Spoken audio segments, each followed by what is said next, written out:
Debate Constitucional. Conduce el abogado Hernán Ferreira.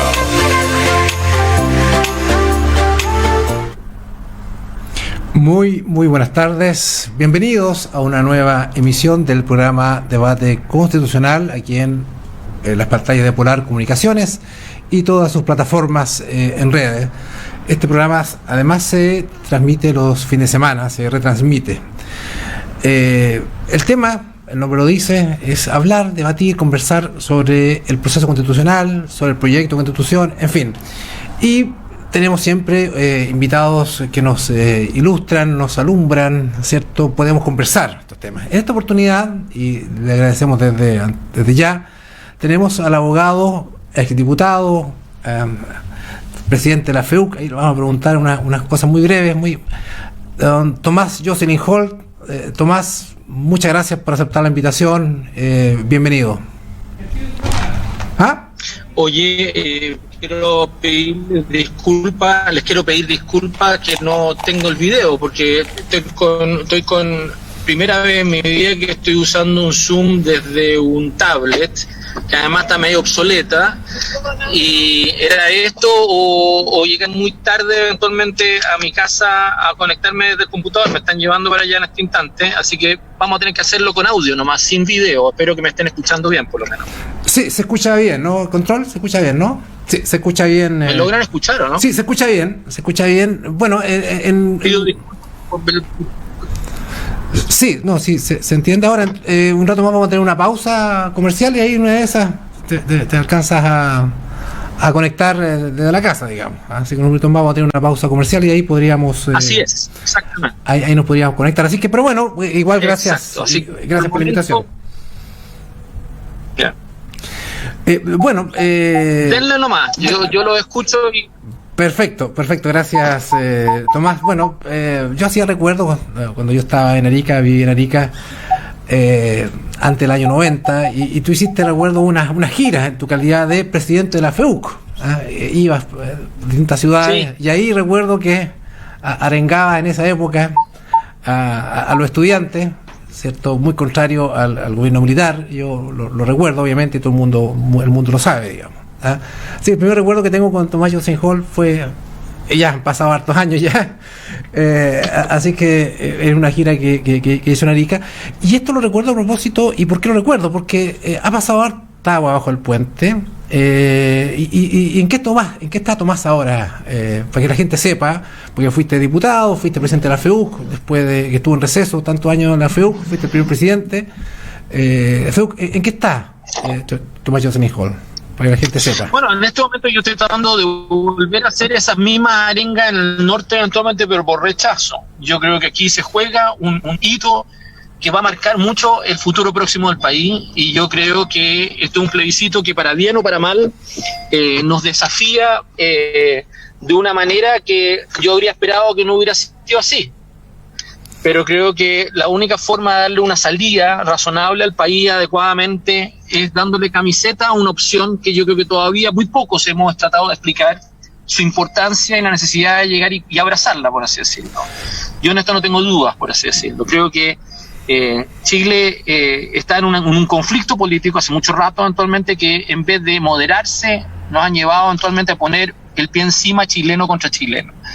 Y yo creo que eso no hay que aceptarlo eventualmente. Y por eso, si tú me preguntas a mí, quisiera volver a hacer ese mismo viaje, no a Arica, sino que a Magallanes, por todo el país, por así decirlo, para tratar de llegar y explicar adecuadamente por qué creo que hay que llegar y rechazar el próximo 4 de septiembre.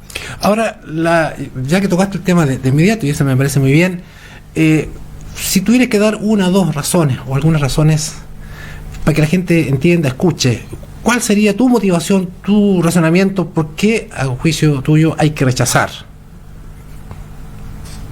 Yo creo que, mira, te voy a decir, la gente va a rechazar por las razones más diversas, pero yo creo que el grueso de ellos, ninguno va a haber leído la Constitución. Y la verdad, las cosas es que es difícil pedirle a un país que lea 500 artículos, por así decirlo. Y así fue también el plebiscito del año 80. Nadie leyó la Constitución en el año 80. Estos plebiscitos tienen ese defecto.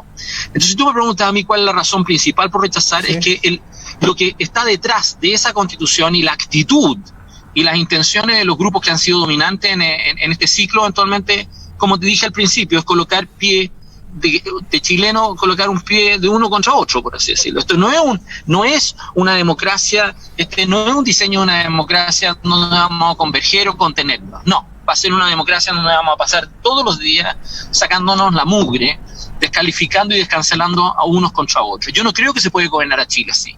Eso no es una democracia, por así decirlo. Esto es todo lo contrario. Esto es hecho por gente que no cree en una democracia, que no cree que Chile es posible eventualmente llegar y justamente gobernarnos de una manera que converjamos, por así decirlo. Al revés, binario, es odioso y en el fondo es una visión muy pesimista del chileno, que no podemos llegar y ser gobernados de otra manera. Y yo creo que así no vamos a terminar bien. ¿Ah? Si tú me preguntas a mí, esto no es una cosa que estaba clara desde el comienzo. El tema constitucional en Chile se ha venido eventualmente vendiendo desde el año 2009, que se introdujo el tema constitucional en la campaña de Eduardo Frei, en esa oportunidad, con Océano Azul. Después el tema se fue complementando con los cabildos de Bachelet, y después del 18 de octubre con el acuerdo constituyente y en esta convención constitucional. Y la verdad las cosas es que yo te podría llegar y hablar de todo el proceso desde el 2009, y en ese entonces no se discutió los temas que hoy día hemos visto. No se habló nunca de plurinacionalidad, nunca se habló eventualmente de distintos estatutos jurídicos, nunca se habló eventualmente de estos 500 artículos, por así decirlo. Entonces, si tú me preguntas a mí, yo creo que esto ha terminado mal. Y no solamente ha terminado mal, sino que ha descorazado incluso a mucha gente que votó por apruebo, y mucha gente que incluso votó por Boric. Claro. Si tú me preguntas a mí, actualmente no se esperaban eventualmente este resultado final. Ahora ¿cómo Chile sale de esta opción binaria? Porque hemos estado tantos años metidos en esto del sí o no, Allende Pinochet, Estado subsidiario, Estado neoliberal, y siempre nos arrinconan al país, a los ciudadanos, siempre nos arrinconan con una u otra opción, es blanco y negro, y nos tienen más de 30 años en esto, lo que hace y ha dificultado, ¿cierto?, el entendimiento de mejor manera, porque pareciera que no hay como terceras o cuartas vías. ¿Cómo ves tú esto? Porque qué bueno que lo acabas de decir. Yo vengo saliendo de una conversa con una gran amiga mía hace más de 40 años, y yo le repetía exactamente lo que tú dices, por así decirlo. Yo creo que si uno diera el lapso de tiempo que hemos repetido esta tontera, ¿no?, te darías cuenta que eventualmente no ha salido nada bueno de Chile, así.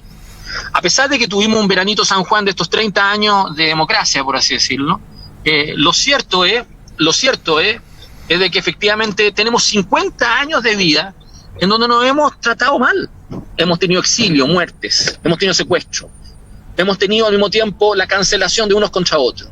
Se ha intentado incluso comprar a los adversarios, ponerle y darles pitutos, por así decirlo, comprar nuestra democracia.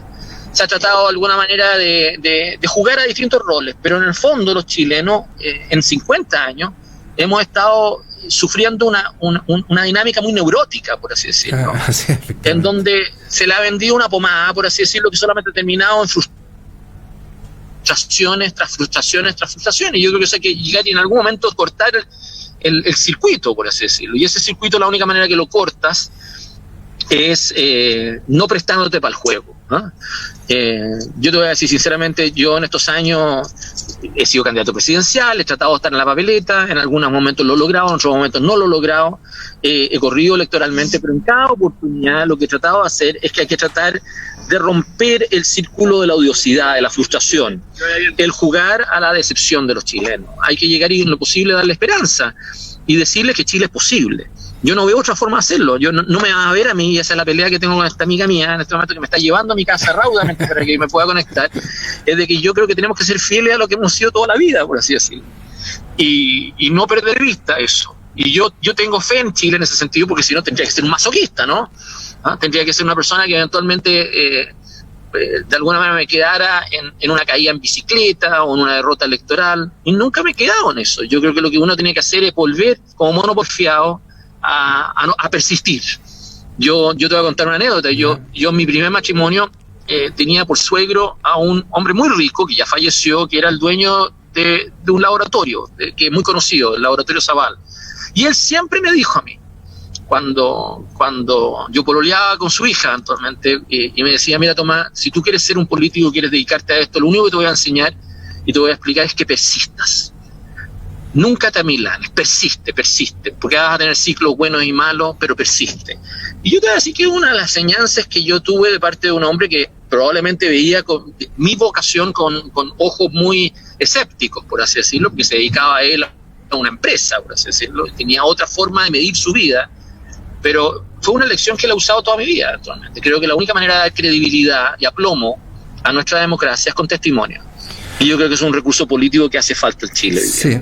Ahora, estamos en esta encrucijada, ¿cierto? Y cómo salimos de aquí, en fin, porque al parecer, gane el apruebo, gane el rechazo, esto lamentablemente la odiosidad va a seguir. Algunos han planteado, dicen, mire, aprobemos para después reformar, es decir, en el camino se arregla la carga, dice alguno. Entonces aprobemos y total después arreglamos y ahí ya dimos ese paso. Y otros dicen, mire, mejor rechacemos para reformar lo que hay. Yo esas frases me cargan. ¿Ya? No, me cargan esas frases, las encuentro. A mí me cargan ese cinismo. ¿Ya? Disculpa que de repente se te va la señal, por eso. Me carga el cinismo de aprobar para rechazar, porque en el fondo estás tratando de engañar, ¿no? Te dijeron aprobemos para tener una constitución de todo. ¿Me escuchas? Sí, ahora sí. Incluso, y si usaron esa excusa para invitarnos a votar a prueba de entrada. Ellos nos vendieron la idea de una prueba de entrada que iba a dar lugar a una constitución que todos nos íbamos a ver reflejados. No fue así. Entonces venir a decirnos ahora aprobemos para reformar es mentirnos de nuevo. La misma mentira de siempre, es el engaño de corto plazo para llegar y meterte en un forro, por así decirlo. Yo creo que hay que rechazar porque Chile eventualmente tiene una cierta cultura política, democrática, que yo creo que se tiene que hacer valer. Es la misma forma, la misma razón por la cual muchos de nosotros llamamos a votar que no el 88, porque en el fondo lo que nos estaban proponiendo eventualmente era un pie forzado. Bueno, lo mismo, aquí hoy día ya no son militares, son una izquierda eventualmente que te quiere poner un pie forzado. Y nosotros reclamamos con esa actitud, no lo vemos con buenos ojos, por así decirlo. Imagínate esto, una constitución que nos proponen un poco casi medirnos nuestros derechos en función de origen racial. Así es. Es inaceptable. Así es. Es racista. Es racista, sí, yo también pienso. Es violenta. Yo opino lo mismo, sí, es racista, sí. Los mismos derechos van a tener un valor distinto para unos que para otros. Eso no es aceptable, eso no es democrático, eso no es chileno actualmente, eso no es lo que nosotros hemos sido formados. Entonces llega un momento en que tú tienes que llegar y decir, dejen de joder, por así decirlo, ¿no? Entonces, yo creo que las razones principales para votar van a ser emocionales. Yo no creo que ningún chileno eventualmente se va a aproximar a esto racionalmente. Por eso, todas estas quimeras eventualmente de rechazo minero, rechazo agrícola, rechazo tal cual, libertariano, otro, o aprobemos para reformar, yo lo encuentro realmente inútil. El 88 nosotros vendimos la idea de vencer el miedo. Esa fue la tesis central de por qué ganamos el no en los 80. Y yo creo que aquí hoy día tenemos que llegar y hacer rechazo sobre la base de vencer y sublimar este clima perverso que eventualmente nos hemos impuesto a los chilenos. Es un clima muy perverso y que no sacas nada sano de él. Esa es la verdad. Ahora, Tomás, mira, hay mucha gente, dentro de los cuales estoy yo, que pensamos lo siguiente. Tenemos una izquierda radical que tiene un proyecto de constitución. ¿No se me escucha o no? Sí, te escucho. Tenemos una izquierda radical con su proyecto de constitución. Hay un proyecto, un camino, una vía que muchos pensamos que no es la vía para Chile. Sin embargo, al frente no tenemos, o al parecer no hay, una alternativa a la gente que le diga, mire, si no tenemos esto, vamos a tener esto otro. Este es nuestro proyecto alternativo, esto es lo que le ofrecemos a Chile. Y quizás, y lo digo a modo de pregunta, quizás el apruebo peque un poco de esto, de decir, a ver, ¿qué le ofrecemos entonces a la ciudadanía? Porque al frente tenemos un proyecto marxista, indigenista.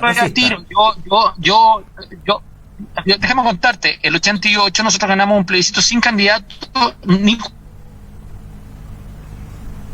coalición ni programa. Llegamos al no sin ninguna de las tres cosas y ganamos. ¿Ya? Eso es importante entender de que ahora yo creo que aquí hay que dar liderazgo. Eso yo tengo razón, hay que ponerle camiseta a esta cosa, sí.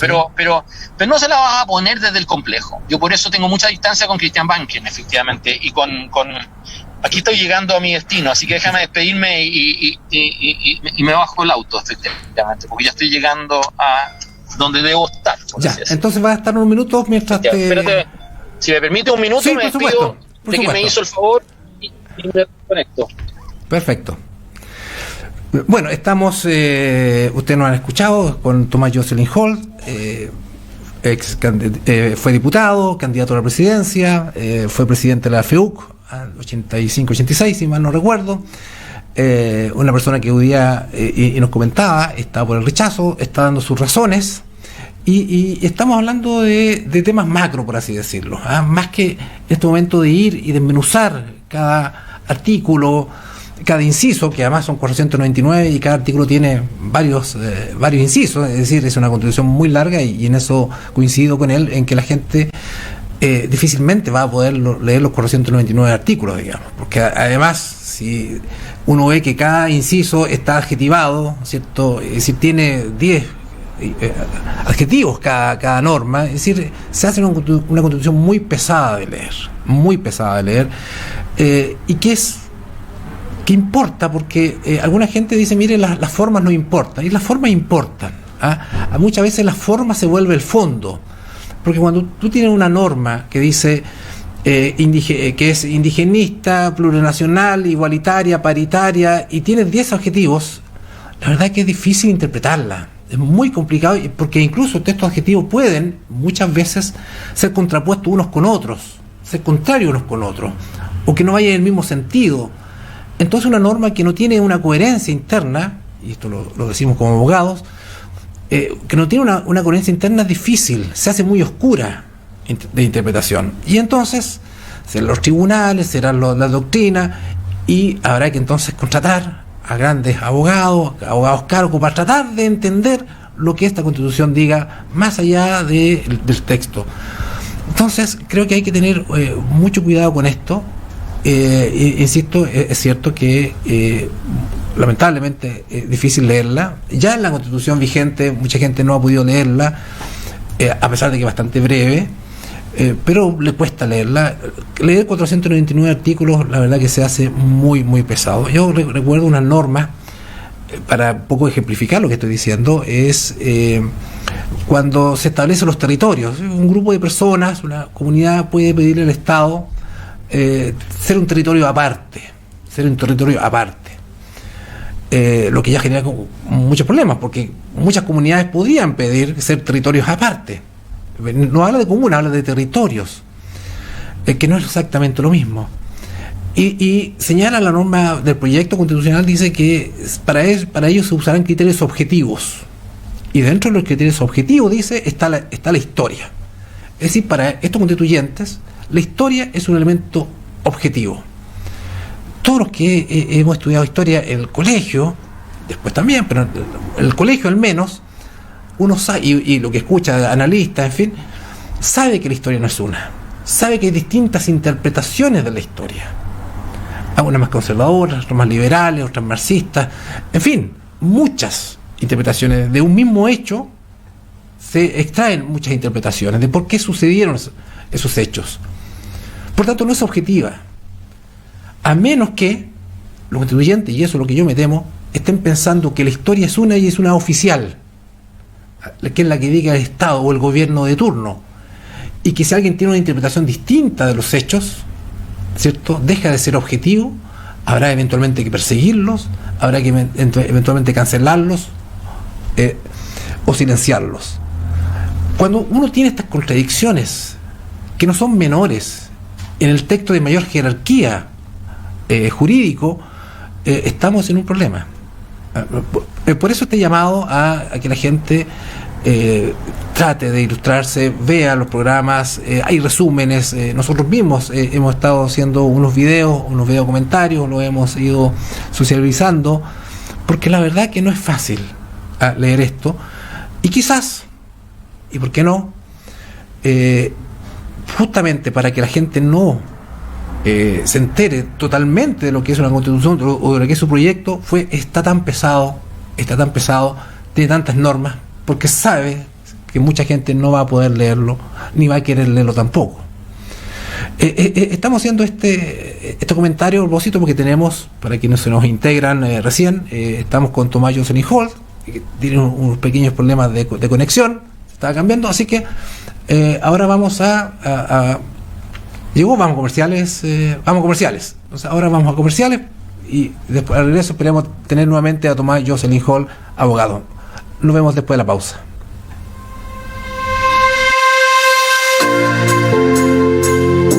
Por eso los acompaño a que juntos participen del programa Una Buena Noticia en Polar Comunicaciones.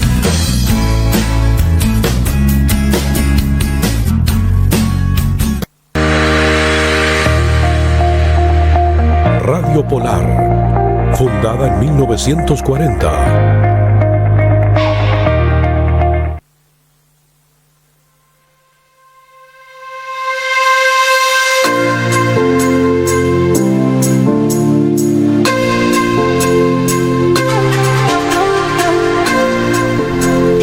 Bueno, hemos vuelto de la pausa en el debate constitucional, aquí en las pantallas de Polar Televisión, Polar Comunicaciones en directo, todos los días martes de 3 a 4 de la tarde. Estamos con Tomás Jocelyn Holt, abogado. Tuvo unos pequeños problemitas. Entiendo que ya está conectado por Zoom, Tomás. Sí, perdón por la molestia, porque no era un problema doméstico y ya está resuelto, pero yo te alcancé a escuchar algo después de que yo ya me estaba yendo de donde estaba. ¿Ya? Y yo lo que quiero resaltar es que este debate, por mucho que ustedes lo denominan el debate constitucional, no va a ser jurídico, va a ser emocional. Claro. Estos plebiscitos son así. Así no solamente fue el del año 88 y el del año 80, sino que también fue Brexit en Inglaterra el año 2016. Son plebiscitos napoleónicos. Napoleón III lo estableció como una manera de llegar y controlar la población. No son plebiscitos hechos para tener un debate cartesiano, académico, racional. Son plebiscitos muy desequilibrados. La República Italiana se estableció gracias a un plebiscito así. Mussolini lo usó a diestra y siniestra. Y los ingleses se han enredado cada vez que lo han intentado. Lo han intentado por la independencia escocesa, para el tema de la Unión Europea, en varias oportunidades por lo demás.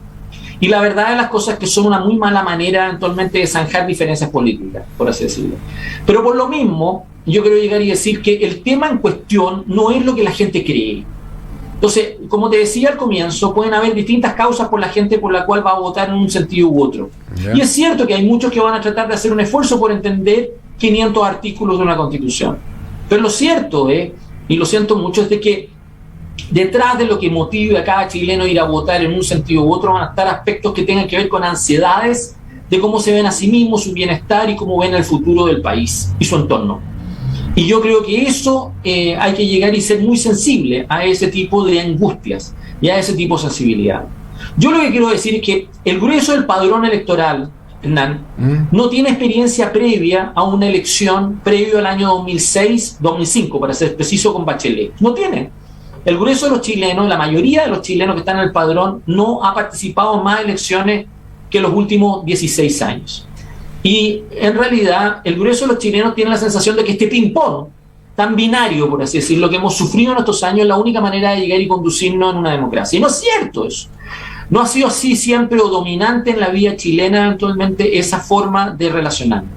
Han habido gobiernos que no han sido tan binarios, tan de derecha versus izquierda. Han habido oportunidades que hemos aprovechado y dado sucesión a un largo periodo de estabilidad. Por lo menos 15 años. Así es lo que me tocó a mí desde Elwin hasta Lagos, por lo menos. 15 años, por así decirlo, de estabilidad y sucesión de una lógica política para adelante. Bueno, yo lo que quiero tratar de decir es de que tenemos que ser capaces de mostrar eso en vitrina, de mostrar al país que esta no es la manera como nos vamos a volver a entender bien. En el fondo, el país no tiene un buen diseño en esta convención constituyente. Ha sido un grupo muy sectario que en el fondo ha apretado el acelerador, ha dicho, esta es la nuestra, por así decirlo, y no han tenido ninguna intención de llegar a acuerdo o tratar de construir algo que sea acorde a nuestra historia. Han eliminado el Tribunal Constitucional, quieren eliminar, han eliminado el Senado, quieren eliminar el Tribunal Constitucional, establecen cuotas que distorsionan la voluntad popular.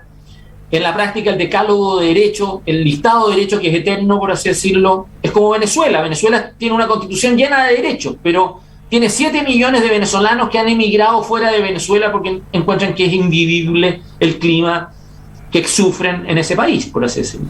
Entonces, lo que yo quiero decir es que el ánimo detrás de estas normas no es bueno, no es sano. Y lo que tenemos que ser capaces eventualmente es traducir eso, esa angustia, en algo que sea positivo. Y yo sé que eso es difícil, sí, pensando en un rechazo, por así decirlo, porque la palabra en sí mismo es violenta, por así decirlo. Uno rechaza, uno desprecia, uno dice no a algo. Pero detrás de ese rechazo, ese no, ese desprecio, por así decirlo, hay una voluntad de vivir de una manera que disminuya esta angustia y nos vuelva a recentrar como pueblo, a contener como pueblo. Y yo diría que ese es el ánimo central con el cual los chilenos van a ir a votar. Podrá ser el bolsillo, podrá ser el diseño político, podrá ser el clima, podrá ser eventualmente el artículo tal o cual, podrá ser el régimen de salud o el régimen previsional, podrá ser efectivamente la visión sobre el trato a las comunidades indígenas o no, podrá ser el tema que sea, pero detrás de cada uno de esos temas hay un solo norte, por así decirlo. Es decir, que este diseño nos permite contenernos, convivir, tener una democracia en paz, o va a aumentar la violencia, la corrupción y el maltrato entre uno y otro que nos haga invivible la convivencia nacional. Sí, y pareciera, mi parecer, pareciera que este proyecto de constitución no nos lleva al reencuentro entre los chilenos, digamos. Yo creo que definitivamente no nos lleva, y ese es uno de sus grandes pecados. Ahora, yo escribía, y perdónenme la autorreferencia, hace unos mes y medio atrás, quizás 2 meses, en una columna, dar razones a esta gente que está diciendo, mire, yo voté a prueba y me gustaría quizás votar a prueba, pero yo no sé qué va a pasar después, si voto rechazo, qué pasa después. Y hay mucha incertidumbre de gente que, cierto, quizás legítimamente pensó que esto iba a ser distinto, y dice, mire, pero deme usted, o cómo yo hago para decirle, mire, usted tiene que rechazar, usted que tuvo la prueba, quería algo distinto, pero yo no sé qué viene después. Se mantiene lo mismo, porque mucha gente dice, es que resulta que si rechazo se va a mantener lo mismo, van a estar lo mismo de siempre y se van a perpetuar por otros 30 años más. ¿Qué razones o qué podríamos decirle, o qué viene después, en definitiva, de un eventual rechazo? Es un tema que es crucial. El plebiscito está hecho sobre la base de aprobar o rechazar un texto propuesto por la Convención Constituyente. Sí. Y la Constitución establece de que si gana rechazo, ¿cuál va a ser su efecto? Yo he discrepado de aquellas personas que se han acomplejado en rechazo diciendo que tienen que poco menos llegar y dar claridad que no tiene que dar a prueba. Es una cosa que es inaceptable. Tienen que llegar y redactar una constitución casi alternativa. Tienen que llegar y proponer un plebiscito después de rechazo. Tienen que proponer rebajar los quórum constitucionales como ayer hace Javier Macaya a los 4/7. Tienen que llegar y... No tienen que hacer esas cosas. Del mismo modo que el 88, cuando nosotros dijimos no, en el plebiscito en donde Pinochet era candidato, no teníamos que llegar y levantar un candidato alternativo, no teníamos. Fíjate que, te repito, nosotros se nos dijo teníamos que levantar programa, coalición y candidato, y llegamos al plebiscito sin coalición, sin programa y sin candidato, fíjate, y ganamos. Y la verdad las cosas es que los militares en esa oportunidad nos vendieron la tesis de que si no votábamos que sí con Pinochet, el país volvía a la unidad popular, volvía a un abismo, y no fue así. Lo que va a pasar si gana rechazo, Hernán, es que vamos a tener el mismo país al día siguiente del plebiscito que antes. Vamos a tener un problema político que vamos a tener que resolver entre todos, pero con una diferencia con apruebo. El entre todos va a estar dado por una parte del país que ya no va a estar cancelado, que no la van a seguir usando como culpa para llegar y justamente desequilibrar el país como han hecho, por así decirlo. Se va a volver a reequilibrar el país porque la parte que ha sido cancelada, que se le han dicho que poco menos son culpables de todo, que se vayan a sus casas, va a haber demostrado ser mayoría y va a poder ponerse arriba de la mesa para llegar y decir mi opinión importa. La opinión mía que importa, que no se tomó en cuenta en esta convención constituyente, va a tener que llegar y justamente servir y valer. Y el desafío político inmediatamente después va a ser igual como tuvimos el 88, no sé si tú recuerdas, pero el 89, después de que el no se había impuesto, Patricio Elwin con Pancho Cumplido negociaron con la Junta Militar, con 4 militares, 53 reformas a la Constitución. Así es. Y se plebiscitaron. con una amplia mayoría a favor. Entonces, eso no se discutió, Hernán, antes del plebiscito. Eso no se discutió antes del sí y el no actualmente respecto a Pinochet. Al contrario, pero se pudo hacer inmediatamente después. Si yo lo que quiero llegar y darle tranquilidad es de que nosotros vamos a tener desafíos políticos al día siguiente si se impone rechazo, pero no le corresponde a rechazo dar las garantías que le corresponden hacer al gobierno y a Prueba. Ellos tienen que proponer un texto que concite apoyo, y no está concitando apoyo, no está concitando. Entonces ellos quieren meterte miedo, quieren meterle miedo al resto de los chilenos, que rechazarle su propuesta es llevar al país al novismo. Es falso, eso es falso. La constitución actual no es la constitución de Pinochet, ha sido reformada, pero más allá de eso, la constitución actual vigente es la que permite tener el gobierno que hoy día tenemos, controlado por estas personas. Fíjate que el gabinete que hoy día rige el gobierno de Gabriel Boric es un gabinete de minoría. Si nosotros tuviéramos un sistema semipresidencial en donde el gabinete pasara por aprobación de la Cámara de Diputados, este gabinete no tendría respaldo político. Tendrían que renunciar todo y probablemente estaría integrado por otras fuerzas y por otras personas completamente distintas. Entonces, cuando a mí me dicen que gane rechazo y no se va a poder gobernar, al contrario, este gobierno va a poder llegar y justamente respaldarse con las mismas normas que hoy día lo sostienen. Con las mismas normas que hoy día lo sostienen. Así que no tienen derecho a venir a llegar y justamente generar angustias políticas por el hecho de que rechazo se imponga. Y al revés, la gente de rechazo no se debería enredar.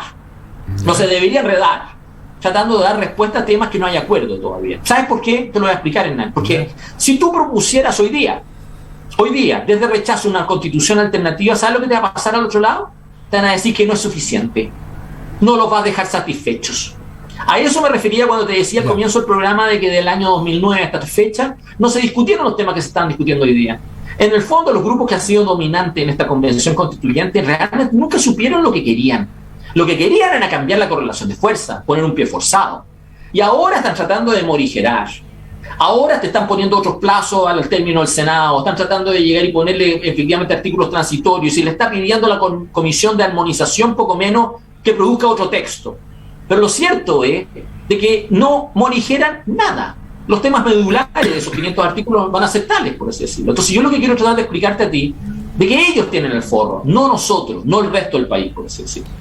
Ahora, las encuestas que siempre, un tiempo a esta parte, están bien desprestigiadas, sin embargo, al parecer están marcando una tendencia, una cierta consistencia.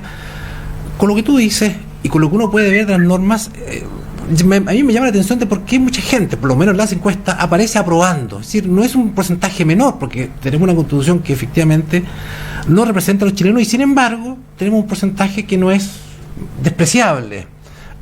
¿Por qué piensas tú que está pasando esto? Yo discrepo de esa encuesta. Las personas que han estado masajeando una estrategia para rechazo desde encuestas de opinión pública, cuantitativas de corto plazo, han sido los mismos que estuvieron detrás de la campaña Lavín, los mismos que estuvieron detrás de Sebastián Piñera, de Sebastián Sichel y los mismos que estuvieron detrás de José Antonio Kast. Son los mismos que dijeron en ex ante el medio de comunicación de Cristian Bofill que la segunda vuelta se definía en la Florida y en Puente Alto. Y finalmente termina perdiendo Kast por 10 puntos. 10 puntos. Sí. O sea, daba lo mismo la Florida y Puente Alto. Yo no creo en una estrategia de rechazo que descanse en esa encuesta. Sí necesitas para una estrategia de rechazo investigación, pero necesitas investigación no cuantitativa, sino que cualitativa. Y lo único que concluye en esta encuesta en este instante, más allá de creer de que hay una curva que se está dando sistemáticamente hacia el plebiscito, que este plebiscito está abierto, puede ganar apruebo o puede ganar rechazo. Nadie puede llegar y enfrentar este plebiscito creyendo que la tiene ganada, por así decirlo. Y si tú me preguntas a mí, este plebiscito, para los que estamos por rechazo, no se puede ganar en el margen.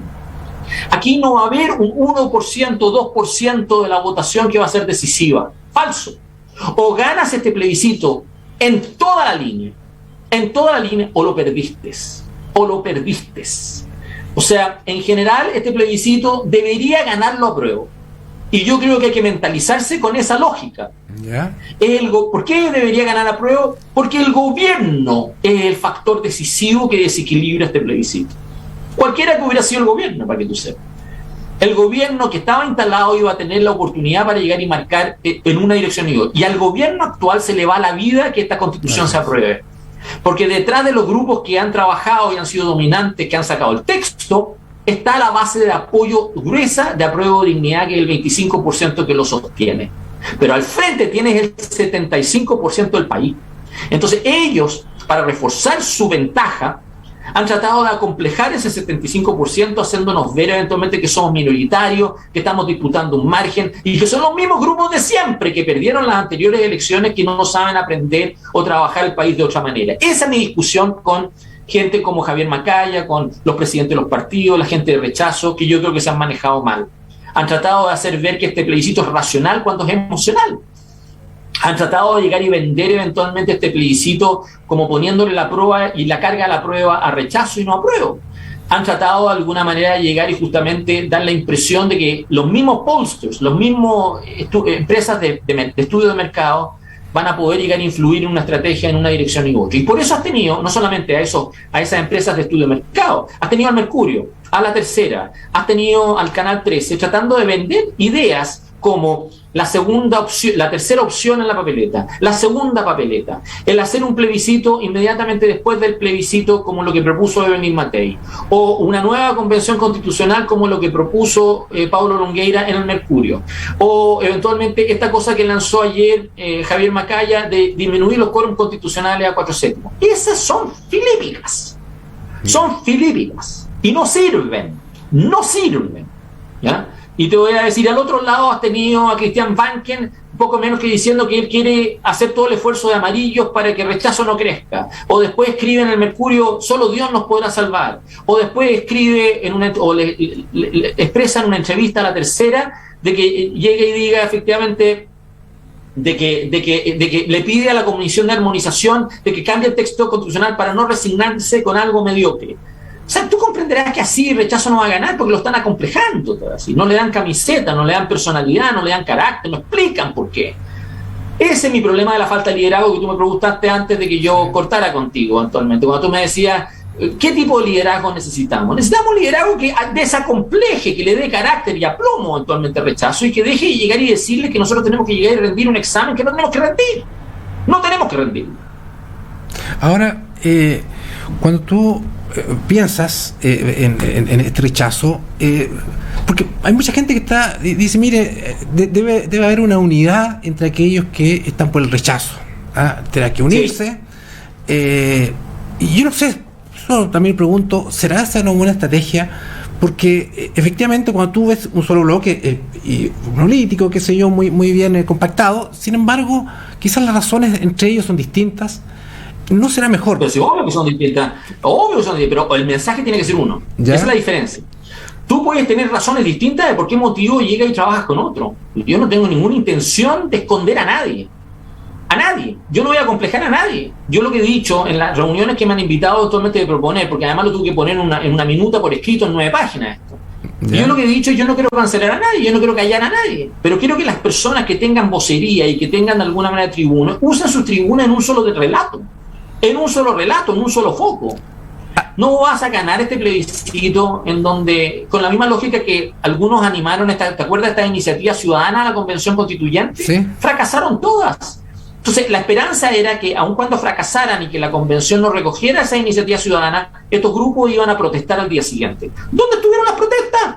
¿Dónde estuvieron las protestas callejeras del rodeo, de los agricultores, los mineros? ¿Dónde estuvieron? No existen. Entonces, yo lo que he dicho es de que esas fueron apuestas mal hechas, fueron cálculos pequeños, eventualmente de maniobras mal pensadas. Tú necesitas un solo rechazo, eventualmente, porque tienes que mostrar este 75% en una sola parada. Tienes que hablarle no solamente a personas que vienen de estas tribus individuales, el de Kast, el de Sichel, el de los amarillos, el de la democracia cristiana, el de los sociales. No, esa cosa ya no sirve porque el grueso de los chilenos no están en esas tribus, por así decirlo, pero pueden estar bien dispuestos a rechazo. Lo que esa gente quiere ver eventualmente es un grupo humano que aprendió, que en el fondo no quiere volver a lo mismo de antes. Y en el fondo, en la medida que tú no tienes algo común, lo que hace es que cada uno de esos grupitos actualmente siguen la misma tontera que los hizo perder anteriormente. En cambio, en la medida que van a compartir algo común, tienen que comportarse, tienen que llegar y colocarse en tienen que llegar y de alguna manera empezar a dar explicaciones a otros. Ya deja de ser que la Tere Marinovich va a la televisión y se come una negrita para discutir con Nestlé respecto a un cambio de una marca, por así decirlo. Ya deja de ser que cada cual hace lo que le da la gana. Ya empieza a llegar y ser un grupo humano que tiene que llegar y dar demostraciones de que son maduros, que el Chile que viene es distinto al Chile del pasado, y que en el fondo eventualmente estamos en otra onda, en otra dinámica. Y eso da esperanza. Y no solamente demostrarlo a nivel nacional, Hernán. Hay que replicarlo para abajo, grassroots. Hay que llegar y tener en Magallanes un grupo humano que actúe así. Gente que haya sido adversaria, que se abraza y que trabaja en común, por una causa común. Y que en el fondo busca lo que los une más que lo que los divide. Y hacerlo en Arica, y hacerlo en Coyipulli, y hacerlo en Antofagasta, y hacerlo en todo el país. Tú tienes que lograr, no que la clase política o la gente que sigue los medios de comunicación se calienten con esto. Tienes que ir a un rodoviario en Coyipulli. Esto lo he dicho muchas veces, porque además yo estaba en rodoviario en Coyipulli cuando postulé al Senado en 2009, a las 8 de la mañana. Y tienes que ver la gente que se está bajando de esos buses. Y si ellos están repitiendo la misma lógica que tú estás repitiendo a nivel nacional, esto está funcionando. Y si no, no te están pescando. Si yo te voy a decir que el debate nacional, racional, no sirve. Tienes que llegar y demostrar disposiciones, actitudes y replicarla para abajo. Y tienes que penetrar.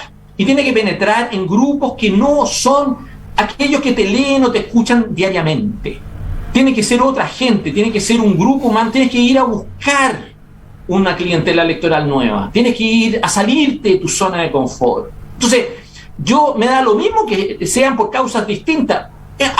Bienvenido. Perfecto. Que sea por causas distintas, pero tienes que llegar y convenir un relato común que en el fondo sea darle esperanza, sublimar nuestro pasado y ser capaz al mismo tiempo de mostrar de que aprendiste. Tú haces eso y tienes impacto político. Ahora, ¿cuál sería en esta idea el rol de los partidos políticos tradicionales? Todos, porque te digo, porque la ley le entrega la franja a los partidos con representación parlamentaria. Ya, pero... Así que yo lo que le he dicho, o sea, yo he hablado con Javier Macaya, yo he hablado con Luciano Cruzcoque, yo he hablado con personas que son líderes de sus propios partidos, a pesar de que yo no vengo de la derecha, entonces sí, yo no pertenezco a esos partidos. Pero yo les he dicho, ustedes tienen que dar respaldo político a una plataforma única.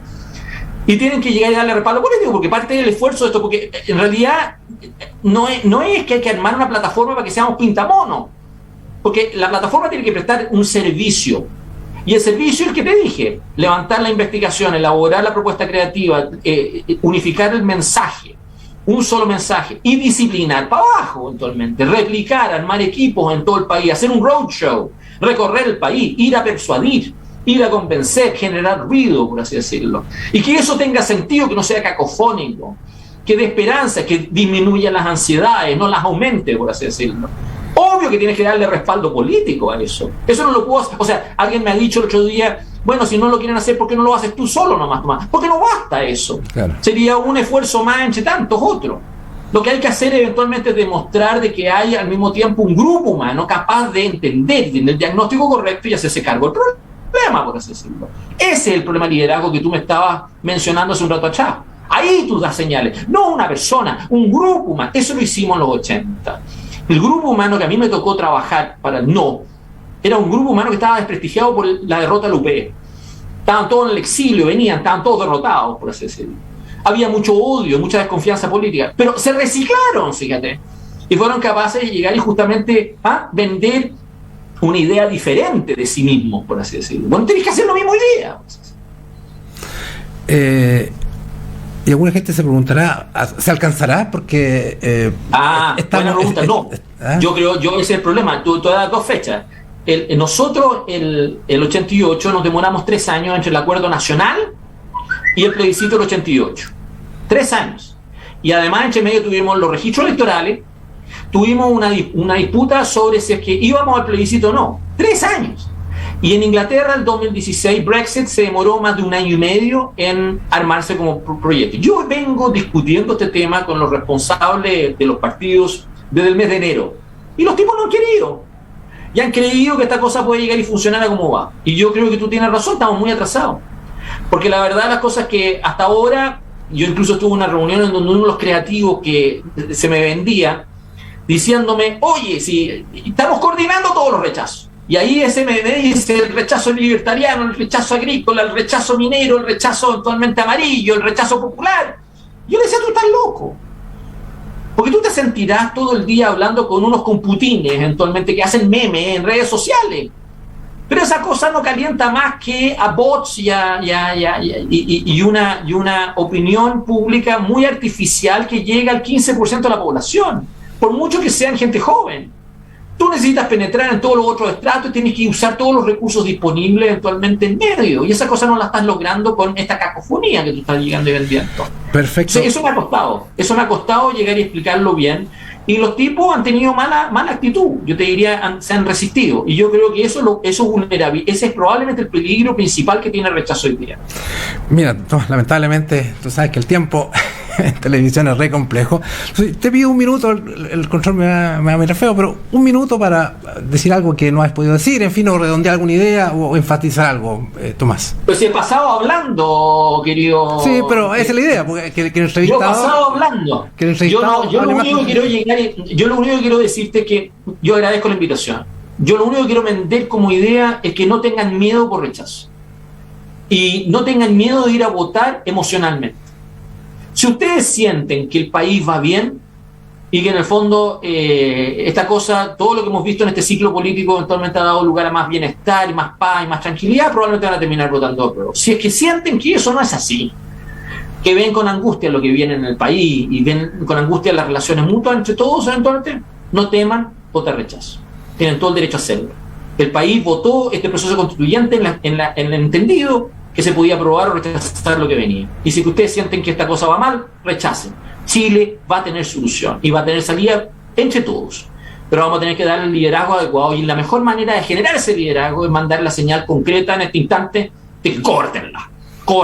No nos merecemos este trato. Así es. Yo creo que ese es el mensaje que quiero dar. Perfecto. Bueno, Tomás, en este programa el entrevistado habla más que el entrevistador, esa es la idea, ¿cierto? Porque, así que te damos muchas gracias, Tomás, por darnos esta entrevista, por darnos tu tiempo. Sé que estabas ahí corriendo por acá, por allá, por acá, así que muchas gracias, que tengas un buen día, martes, lo que queda. Así que, y gracias a quienes nos han sintonizado este programa, Debate Constitucional. Un gran invitado, ya lo escucharon. Muchas gracias, Dios mediante. Nos vemos el próximo martes.